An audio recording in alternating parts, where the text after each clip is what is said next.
안녕하세요. 코인썸입니다.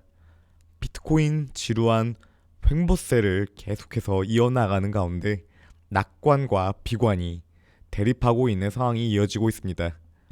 아직까지는 3,600만 원을 이탈하지 않고 횡보의 모습을 보여주고 있는 가운데 정오와 지난 현재 추가 반등세로 3,800만 원 이상의 시세를 올려놓고 있는데요. 재차 저항 구간에 돌입해 있는 상황입니다. 저항세를 기점으로 새로운 박스권을 형성시킬 것인지 하락에 대한 열림이 발생할 것인가에 대한 기준점이 나오지 않고 있습니다. 낙관의 관점을 먼저 보자면 지난 2011년 8월 이후 가장 긴 내림세를 보이고 있는 비트코인이 추가의 하방이 발생 시 공포에서 매수 관점이 유효하다는 신규적 관점이 있었습니다.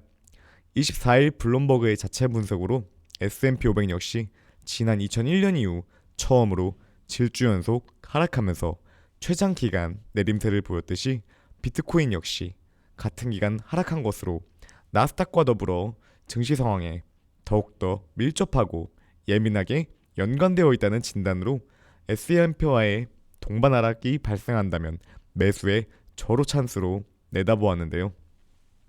이와 더불어 제네시스 글로벌 트레이딩의 노엘 에치슨과 콘라드 레서 역시 비트코인의 횡보세를 유지하는 한편 미국 GDP, 인플레이션 수치 등 경제 지표의 향방이 주요 변수가 될 것으로 내다보았습니다. CPI 지수 자체에서는 상승률의 둔화가 일부 발생된 만큼 다음 발표에서 둔화세가 이어진다면 긍정적인 모습을 기대해 볼 수 있다라고 볼 수가 있습니다. 계속해서 29K의 지지를 주요한 타점으로 보고 있으며 이는 약 국내 거래소 시세 3,700만 원 선입니다. 비관적인 입장에서는 상당한 큰 하락을 경고하고 있는데요. 한화 1,000만 원까지의 하방을 내다보는 입장입니다. 글로벌 자산운용사 구겐하임 인베스트먼트의 최고 투자 책임자 스콧 마이너드의 관점입니다.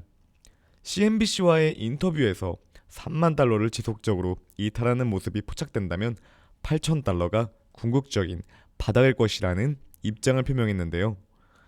현재 3만 달러에서 저항세로 지속적인 이탈이 일어나는 것을 하락의 가능성이 높다라고도 볼 수 있는 비관적인 관점입니다.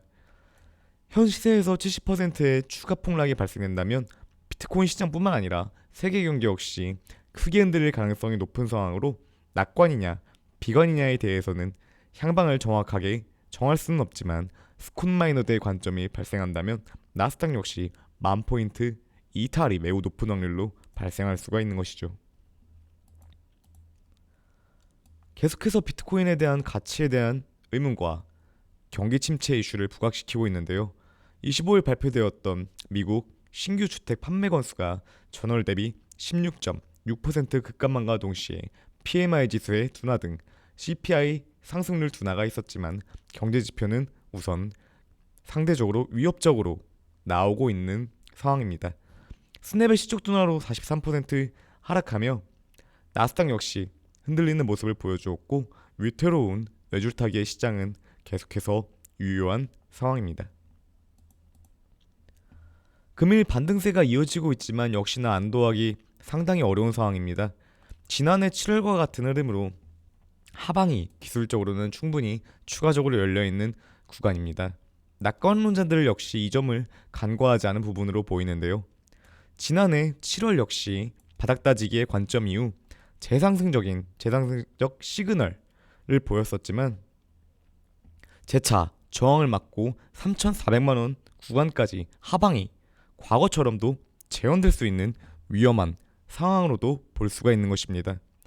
앞선 3,800만 원과 3,600만 원 근접한 구간에서는 보수적인 대응을 하실 수 있다고 말씀을 드렸었는데요. 해당 구간에서 물량 늘리기 관점으로 매수를 하신 분들이라면 두 시세 타점에서 추가적인 매수는 지양하시고 시장 상황 관망으로 현금 사용을 멈추시는 것이 유효할 수가 있습니다. 돌파 시도 시 충분히 지난해 7월 말 같은 하방의 그림이 연출될 수 있고 외부적인 악재는 지난해 7월보다 현재 겹겹이 쌓여있고 해소되지 않은 상황이기에 현재 반등에서 급한 매매는 매우 위험할 수 있다는 말씀을 드리면서 오늘 영상 마무리하겠습니다. 오늘도 영상 시청해주셔서 감사합니다.